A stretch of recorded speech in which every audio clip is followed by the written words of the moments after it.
கோவை மாவட்டம் மேட்டுப்பாளையம் அடுத்த அன்னூர் அருகே உள்ள வடக்கல்லூர் கிராமத்தைச் சேர்ந்தவர் சுந்தரம். இவரது மனைவி தமிழ்ச்செல்வி. இவர்களது மகள் ஷர்மிளா, வயது 25. 2021ஆம் ஆண்டு அதே கிராமத்தைச் சேர்ந்த மோகன்ராஜ் என்பவரை ஷர்மிளா காதலித்து திருமணம் செய்து கொண்டார். இருவரும் ஒரே சமுதாயத்தைச் சேர்ந்தவர்கள். ஆனாலும் இரு குடும்பத்தாரும் இவர்களின் திருமணத்தை ஏற்றுக்கொள்ளவில்லை. காரணம், வடக்கல்லூர் கிராமத்தில் கலப்பு திருமணம் செய்யவும் காதல் திருமணம் செய்யவும் பல ஆண்டுகளாக தடை இருப்பதுதான்.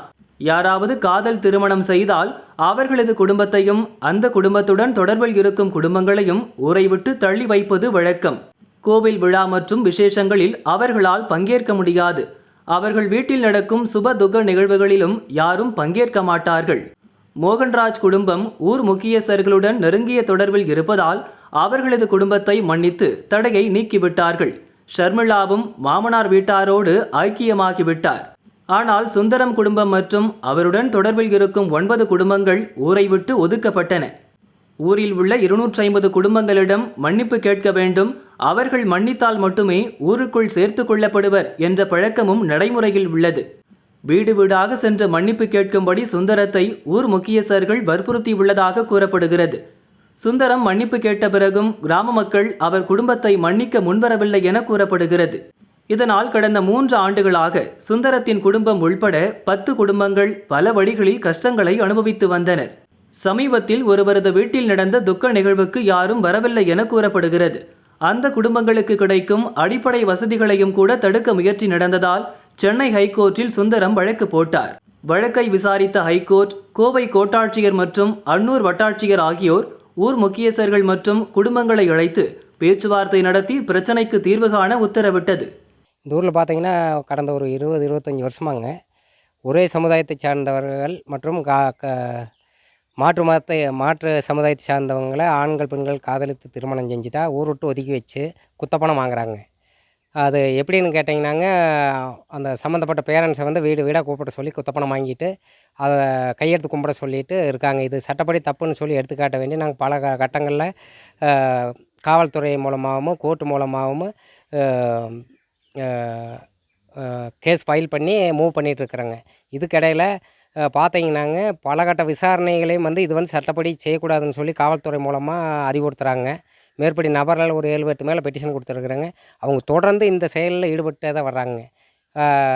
இதுக்கான காரணத்தை கேட்டாக்கா அவங்க என்னங்கிறாங்க, வேறு அரைச்சி கேட்டால் நாங்கள் வந்து ஊர் கட்டுப்பாடு இது அப்படிங்கிறாங்க. என்னையா ஊர் கட்டுப்பாடு?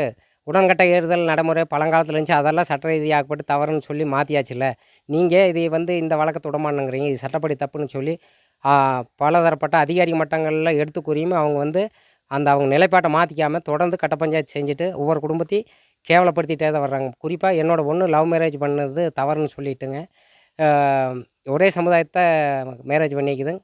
என் பொண்ணை வந்து என் வீட்டுக்கு வர்றதுக்கு இல்லாமல் தடுத்து வச்சதோடு இல்லாமல் எந்தெந்த வகையில் என்னை கேவலப்படுத்த முடியுமோ பொதுமக்கள் மூலமாக நல்லது கெட்டது நிகழ்ச்சிக்கு கலந்துக்கிறதுக்கு அனுமதிக்கிறது கிடையாது. கோயில் விசேஷத்துக்கு போனால் ஆள் வச்சு அடிக்கிறதுங்க.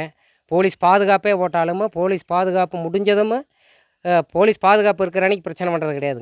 மறுசு நாள் கோயிலுக்கு வந்துட்டாங்களே அப்படிங்கிற ஒரு ஆதங்கத்தில் போலீஸ் பாதுகாப்பு இல்லாத போது ஆள் வச்சு அடிக்கிறாங்க. கடந்த 2022 வருஷம் பொங்கல் அன்னைக்கு இப்படி தாங்க என் பொண்ணு கோயிலுக்கு போன பிள்ளைய மிரட்டினதன் அடிப்படையில் நாங்கள் கேட்க போனவங்கள எங்களை ஆள் வச்சு புருஷோத்தமனுங்கிற நபரோட இந்த ஊரில் நபர் இருக்காருங்க, அவரோட தூண்டுதல் பேரில் தொடர்ந்து இந்த பிரச்சனையும் வந்துகிட்டே இருக்குதுங்க. அதே மாதிரி இதை ஒட்டி எங்கூட இந்த கட்ட பஞ்சாயத்துக்கு எதிர்ப்பு தெரிவித்த காரணத்தினால கலைச்செல்வனுங்கிறவரை வந்து கடந்த 2021 வருஷம் வீடு வந்து அவர் சம்சாரத்தையும் அவரையும் ஆள் வச்சு அடிச்சு போட்டாங்க. அதுவும் அன்னூர் காவல் நிலையத்தில் எஃப்ஐஆர் பதியப்பட்டு தொடர்ந்து பதற்றமான சூழ்நிலையில் தான் இருந்துகிட்டு இருக்குதுங்க. நாங்கள் வந்து இவங்க கோயிலுக்கு நல்லது கெட்ட நிகழ்ச்சிக்கு போகாமல் இருந்தால் இவங்க எதையும் எங்களை தொந்தரவு பண்ணுறது இல்லைங்க. ஆனால் ஜனநாயகத்தில் கொடுக்கப்பட்டுள்ள உரிமை இது நமக்கு அப்படின்னு நாம் அதை போனோம்னா ஆள் வச்சு அடிக்கிறாங்க. அப்புறம் பாதிப்பு வந்து நல்லவங்க கிட்டவங்களாம் சட்டப்படி எல்லோரும் ஒன்றாயிடுறாங்க. கோர்ட் உத்தரவுப்படி விரைவில் பேச்சுவார்த்தை நடத்துவதற்கான ஏற்பாடுகள் நடப்பதாக வட்டாட்சியர் அலுவலக அதிகாரிகள் தெரிவித்தனர்.